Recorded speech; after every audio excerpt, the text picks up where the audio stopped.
I'm gonna give you my 2 weeks Japan itinerary. I'm just gonna read out and put some video clips or photos for you to see of the activities that I actually did. So I arrived there on day 1, but that was in the evening, so I didn't do anything. I just straight up went to bed. On the second day, according to my itinerary, I was supposed to go to Sensoji Temple, and then that was in the morning, and then explore Tsukiji Food Market also in the morning, and then go to Shibuya Sky for sunset in the evening.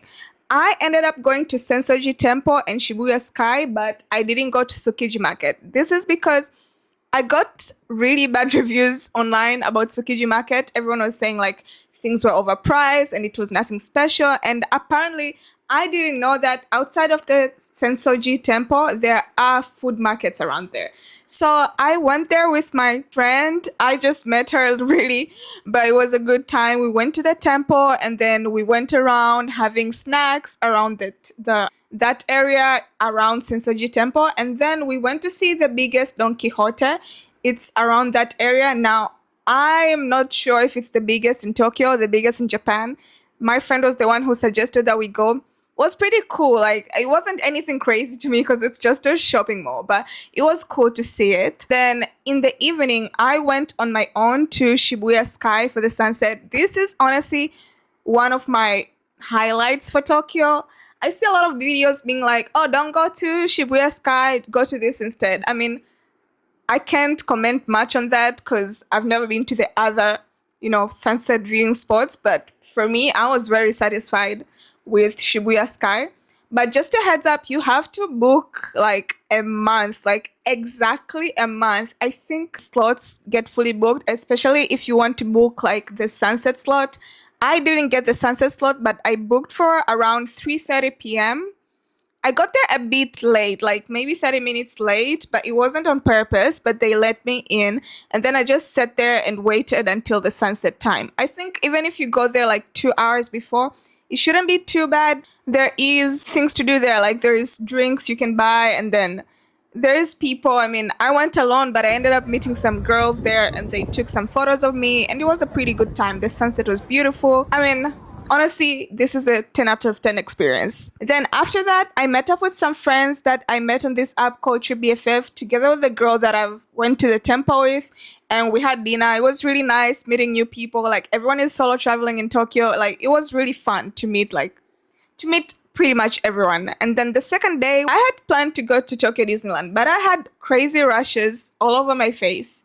Instead of going to Tokyo Disneyland, I just chilled the whole day, went to the doctor, like to the clinic, got some meds, and then in the evening, I had booked a photography tour on Airbnb Experiences. This is like you get a tour guide who takes you to Shibuya and Shinjuku, and they pretty much act like your tour guide, explaining like this place is this place is that, and then they take professional photos of you. That was really, really good. And then now I'm just gonna talk to you about the Tokyo Disneyland experience so I don't get lost, because I'm referring to my itinerary here. I didn't go on that same day, but I did go on a later day, and it was good, but I had to wake up at like 4 a.m. because apparently it was like 2 hours away from Tokyo. Most people, when they go to Tokyo, they're gonna stay in places like Shinjuku, Shibuya, around that area. Got on the first train, which is at like 5 a.m. And then I got around the Tokyo Disneyland area at around 7 a.m. There was a lot of queuing, but we eventually went in a few minutes before 8 a.m. It was pretty nice. I mostly went there for the Beauty and the Beast ride, and it was beautiful. But I ended up losing my passport, and that's like a story for another day. Back to the flow of the itinerary. On day 4, my plan was to book a day trip to Kamakura. Mind you, this is the day after the only thing I did was go to Shibuya Crossing and take photography tour. So my plan was to do a day trip to Kamakura with the friends that I met on dinner the first day.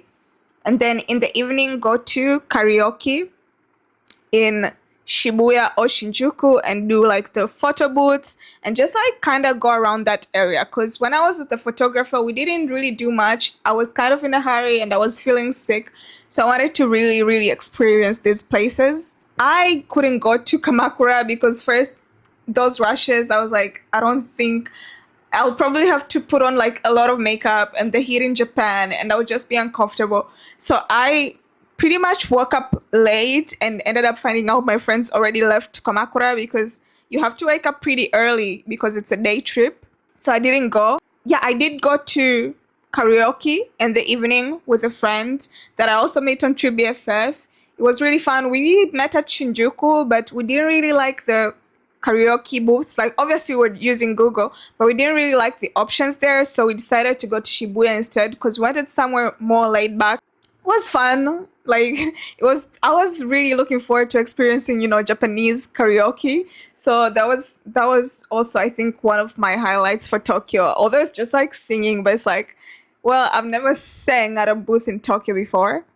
So yeah, that's about it. Day 5, my plan was to go to Mount Fuji and go clubbing. I don't think I did anything on this day because I didn't go to Mount Fuji and I also didn't go clubbing while I was in Tokyo. I honestly can't remember what I did, but I was probably just being sick with the rushes that I had. On day 6, my plan was to go to Akihabara, which is like a place with like for where people go for anime stuff. There's like anime stores and like cafes and all that stuff. And then that was my plan for the morning, late morning. And then in the afternoon, I had planned to go to Harajuku for shopping. And then in the evening, my Airbnb host had invited me before I went to Japan for dinner. Just didn't feel well, and I decided to not go to the dinner. But in the morning, now the plan was to go to Akihabara, but I didn't go to Akihabara because I was seeing reviews on this place, and honestly, it sounded pretty creepy to me. People were saying like you will see child corn pretty much everywhere. I don't think that was the kind of place that I wanted to go. But I saw a lot of people like suggesting that most girls or just most people who are creeped out by the whole Akihabara thing would get a better time if they went to Ikebukuro. So I decided to go to Ikebukuro instead, and I am glad that I did. It's like a more like chilled, cutesy place compared to Akihabara. You get like your anime stores, but you also get your K-pop stores. You also get like nice malls, and you also get like nice restaurants, and it's very, very clean. And I think a lot of younger people hang there, like, I don't know, I would say like late teens to early 20s. Most people hang there. Like, a lot of people are like very fashionable, and it's just pretty cool. Like, I really like the Ikebukuro. I ended up going to buy some merch at the Animate store and at this shop called K-Books, where I bought like K-pop and T-pop stuff. And then I went to the Sunshine Mall, just walked around to see like some fashion stores, and I had like lunch there. I really enjoyed my time in Ikebukuro. And then in the evening, I went to Harajuku. I also met a friend there. We just pretty much walked around, looked at the stores, and then we had like some snacks. And then we walked together to Shibuya because Harajuku and Shibuya is very close. And we went to this rooftop. Like, I didn't know about this place, but this guy showed me like there's a pretty cool rooftop that people hang there. It was nice. Like, there were just people playing like Jamaican, Nigerian music. And then there were people chilling, and you can just watch like the trains passing by. I honestly forgot the name of this place, but I really loved going here. Day 7 was me leaving Tokyo, and then in the morning, and then visiting Fushimi Inari Temple in the afternoon. So I did leave Tokyo, but that was the day that I went to Tokyo Disneyland. Remember I told you about my Tokyo Disneyland day? This was the day that I went. I did this in the morning, and then in the afternoon, I left to Kyoto. But by the time I was in Kyoto, I really didn't feel like doing anything else, so I didn't go to the temple that day, and instead, I went to Fushimi Inari the next day. Now, my plan for day 8 was to go to Nishiki Food Market, and then in the evening, stroll along the river during sunset and explore the shopping center at night. But instead, I ended up doing Fushimi Inari Temple, Kinkakuji Temple, and in the evening, I did meet up with a friend to have, what do you call it? You know, the Japanese thing where you cook your own meat and eat it. The temples were amazing. It was actually raining that day, but I was lucky when I went to the Kinkakuji temple. It was beautiful, this golden temple. I met a girl there who was from China. She helped me like take photos and videos. I also took photos and videos with her, and then we walked together pretty much the entire time. And then I went to Fushimi Inari temple and I met this other girl from I think she lived in France, but she was African and I forgot the country that she came from. But we also clicked and just walked together. We took pictures, photos together. It was pretty cool. Like, it's so crazy because all this time I'm traveling solo, but somehow I'm ending up spending pretty much all of the days with people. After that, in the evening, I met with this Japanese girl and we had dinner. And then my plan for day 9 was to have breakfast at Kumonocha Cafe, because I wanted to try matcha in the morning and then have sunset dinner at K36. But instead, I ended up going to Nishiki Market, and the Kumonocha Cafe was really close to Nishiki Market. So I pretty much slept in the morning, and then in the afternoon, I went to have matcha and tiramisu, and it was really, really good. I think this was the best tiramisu I've ever had. And I know tiramisu is a Japan thing, is a Japanese dessert, so I should have expected this. But yeah, but matcha, that was my first trying matcha, and I think it was okay. Like, I didn't think it was anything crazy, you know, how people like it on social media, but I guess, you know, different strokes for different folks. And then after that, I visited Nishiki Market. Now, when I visited Nishiki Market, I also went to this samurai museum that a friend of mine that I met in Tokyo, I actually forgot to insert this because I did go to dinner with a friend in Tokyo at this Spanish place. I forgot the name of this place. I keep on forgetting the names because a lot of these things, the friends that I meet there would suggest and I would just like tag along. But yeah, as you can see on the video, that was pretty nice. And then after that, this is back in Tokyo. After that, we walked around at arcades. And it was pretty fun. But back to Kyoto, that friend that I went with for dinner there is the one who suggested for me to go to the Samurai Museum.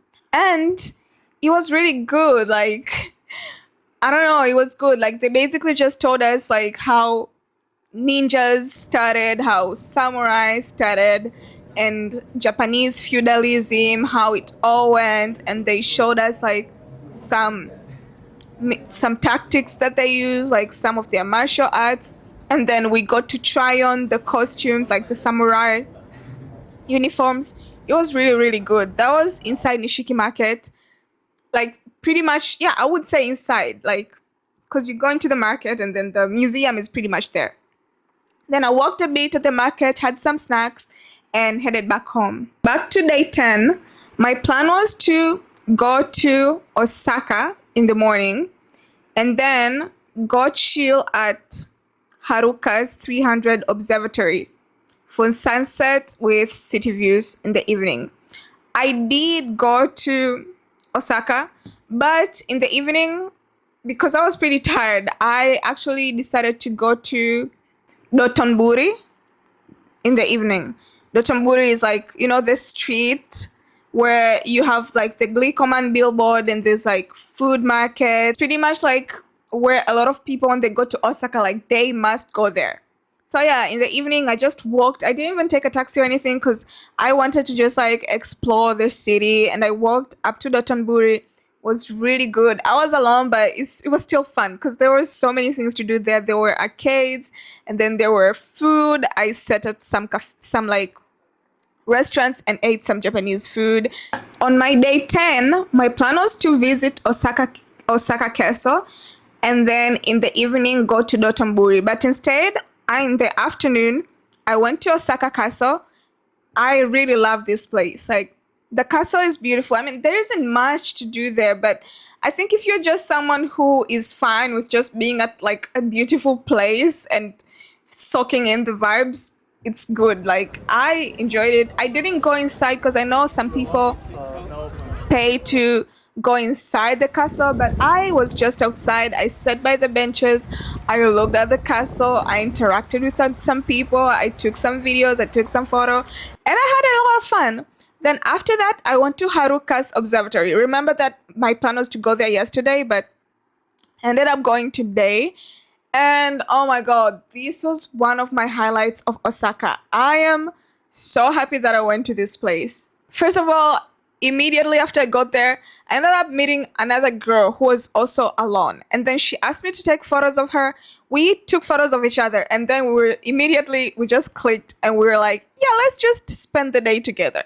So we get our tickets, we get inside. I really like this observatory because it's not just like a viewing deck. There is like restaurants, so you can buy food and actually sit at a proper chair and look outside. Well, I was sitting with this girl, and then there was this Korean guy who I think was a live streamer because he was streaming while playing some like good music that go really well with the views. And he's like, we talked to him for a while. It was fun, like just strangers watching a beautiful view of Osaka, and it was a really great time. The views at Haruka's 300. If you decide to do anything in Osaka, please do not skip Haruka's 300. This was a very, very beautiful. I would say, I remember how in the beginning of this video, I say that Shibuya Sky was amazing. I think Haruka's observatory is 100 times more amazing than Shibuya Sky. And this is coming from someone who actually enjoyed Shibuya Sky. On day 12, my plan was to go to Universal Studios Japan in the morning and then have dinner at the Coma Italian Terrace. Now, what happened this day is I forgot something. After coming back from Haruka's observatory last night, I actually ended up going clubbing with some friends, and clubbing in Osaka was good. Like they play like Afro beats, and then they play like some Japanese music, and they play like American music. This place was so good. Like I had a fun experience partying in Japan. And then obviously I went to sleep at like 4 a.m. ish, and mind you, my plan was to go to Universal Studios the next day. And most people advise you to go like very early, wake up at 6 or 7, blah, blah, blah. But I couldn't do it, obviously. So I ended up going to Universal Studios at like 2 p.m. Immediately when I got there, I booked my slot for Nintendo World, because you know how everyone was going to see Nintendo World. At that time, it was pretty new. So I got a slot for 6 p.m. And then I realized they also had a show for One Piece, and I love One Piece. I also booked a ticket to go see the One Piece show. And then afterwards, I went to Hogwarts and did the Harry Potter ride. I forgot the name of this ride, but that was really, really fun. And then after that, I went to eat some food. I watched the sunset there. And then afterwards, I went to Nintendo World and watched the sunset show. That was amazing. And then day 13, my plan was to go to Okinawa in the morning and then go to Fukushin Garden and then explore Kokusai-dori. Now, my Okinawa trip went completely opposite, because according to my itinerary, I planned pretty much things around Naha, which is the capital city, because I don't know how to drive, and obviously I would need like a driving license to drive around Okinawa. There isn't as good transport systems as there is in Tokyo, Osaka. Like there isn't trains, and the buses might come or might not come, and I wasn't going to risk it. So I would just read out my Okinawa itinerary and give you how it all went. So my plan was the first day to go to Fukushin Garden, and then in the evening explore Kokusai-dori, and then the next day go to Beach 51 and Banta Cafe, and then another day go to Gyokusendo Cave and STEM Resort Creative Playground, and then go to American Village and go chill at Naha Beach. But I ended up meeting this girl who had 2 Japanese friends who were guys, and we ended up doing a road trip. this is why I honestly don't know the exact spots that I went to. I remember we went to an aquarium, like I don't know the exact names because it was just like driving around all these days. I stayed for maybe 3 days. I didn't stay there the whole trip because I had to go back to Tokyo because remember I told you that I lost my passport. So I ended up going on a road trip and I didn't go to Naha Beach, but we ended up going to an aquarium and then we went to this museum that was dedicated to a girls' school that was a big part in the World War, and we got to learn the history of Okinawa in that sense. And then we ran into this cave, which was also part of the World War, where some soldiers like hid in there. And then we went to a lot of beautiful beaches. I actually am pretty sad that I don't remember the names because the beaches in Okinawa were very, very, very beautiful. And then we also went to this viewing point. There's a lighthouse and there is a very, very beautiful view from up there.